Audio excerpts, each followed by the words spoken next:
자, 그동안 베일에 가려져 있던 그림자 실세죠. 바로 정윤회 씨인데 지금 대통령과의 관계 여러 가지 억측이 나오고 있지만 그 실체가 드러나지 않고 있었는데 그 실체가 점점 밝혀지고 있습니다. 자, 이남희 팀장과 함께 자세히 알아보겠습니다. 이남희 팀장. 네. 오늘 신문 보도를 보면 그동안에 이제 서울고등학교를 나왔네 안 나왔네 논란이 있었는데 거기에서 뭔가 학력이 드러났죠. 오늘 처음으로 정윤회 씨가 어떤 고등학교를 졸업했는지 드디어 밝혀졌습니다. 동아일보 단독 보도를 통해서인데요.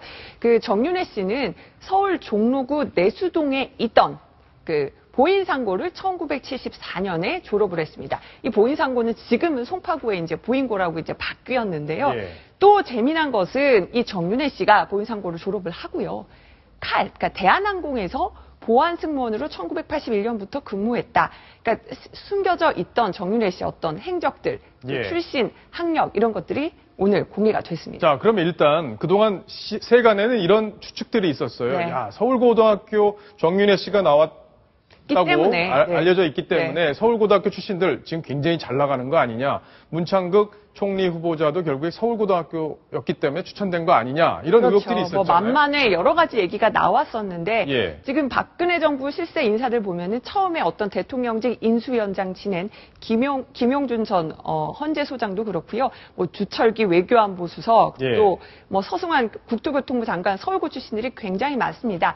결국 이런 인사의 배경에는 서울고 출신으로 알려진 정윤회 씨가 있는 것 아니냐 이런 관측들이 많았는데 결국 오늘 드러난 사실을 보면 이것이 사실이 아니다. 이렇게 말씀드릴 수가 있겠습니다. 예. 자, 그리고 직업도 그동안은 한 번도 알려진 적이 없었는데 네. 대한항공의 아까 보안 승무원이라는 예. 보안 승무원이 뭐 하는 거죠? 보안 승무원이 지금은 없어졌다고 하는데요. 예. 이렇게 정말 그 보안에 관련해서 이렇게 체크를 하고 이런 역할을 하는 걸로 알고 예. 있는데 지금 뉴스톱10 팀에서도 대한항공 관계자와 직접 예. 얘기를 들었다고 제가 들었습니다. 예. 대한항공에 또 전화를 네. 걸어봤습니다. 정윤회 씨가 근무한 적이 있는지 그리고 보안 승무원은 어떤 역할을 하는지 지금도 존재하는지 저희가 물었는데요.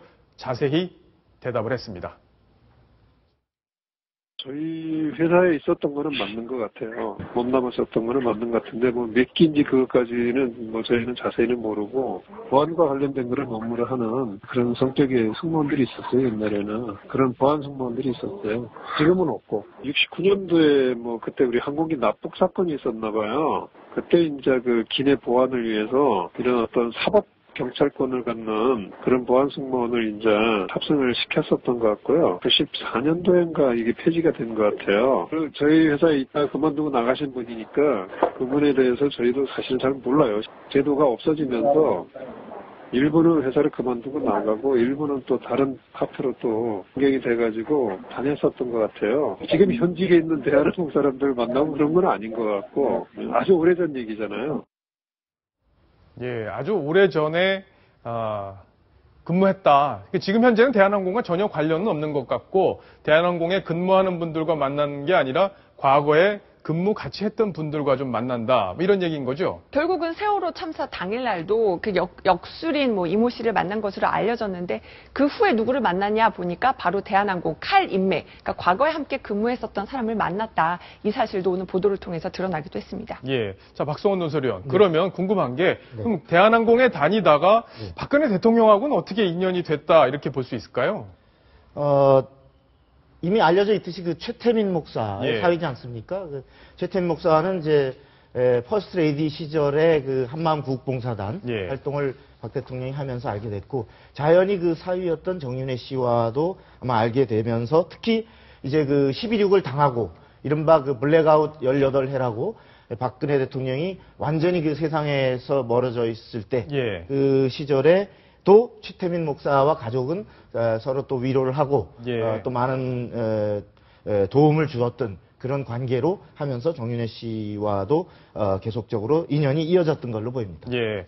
어제 주말 내내 사실 관심을 끌었던 부분이 이 역술인 얘기였던 것 같아요. 정윤회 씨가 세월호 참사 당일 평창동에 있는 역술인 이모 씨와 만났다. 과연 이 역술인이 누구냐 이런 얘기들이 계속 관심을 모았었는데 자, 국정원에서도 역술인들을 담당하는 파트가 있다 이런 얘기가 있더라고요. 국정원에서는 뭐 역술인뿐만이 아니라 이른바 국내 정치 파트에서 사실은 뭐 모든 분야에서 오갈 수 있는 대공 보안 용의가 있을 수 있는 길목을 예. 다 사실 체크를 합니다. 네네. 그런 과정에서 특히 이제 역술인 경우에도 어떤 그 잘못된 정보를 유통시키거나 또는 역으로 그 상당히 요인들도 많이 오잖아요. 요인들의 그렇죠. 부인들이 또 많이 오고 이런 과정에서 올 수 있는 정보의 유통, 그 과정에서의 대공용의점 이런 부분을 체크하는 포인트들이 있기 때문에 그 부분을 담당하는 파트가 있다고 합니다. 예. 자, 이동윤 차장. 네. 그러면 국정원에서 사실 전보로 가면 이런 얘기들 자기 고민을 다 털어놓잖아요. 그러다 보면은 뭐 별의별 얘기가 다 나오게 될 텐데 그런 정보들까지 국정원에서 좀 필요했던 건 아닌가 이런 추측도 가능한 거 아닙니까?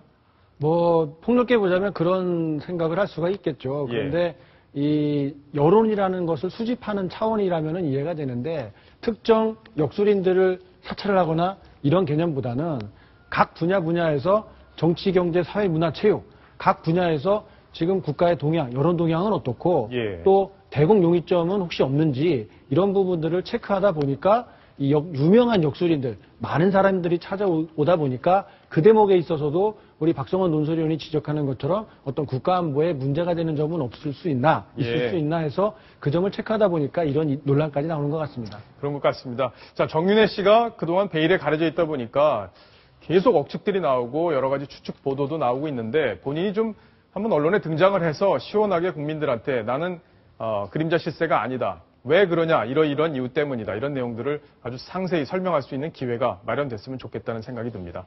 자, 이번 소식도 여기서 마무리하겠고요.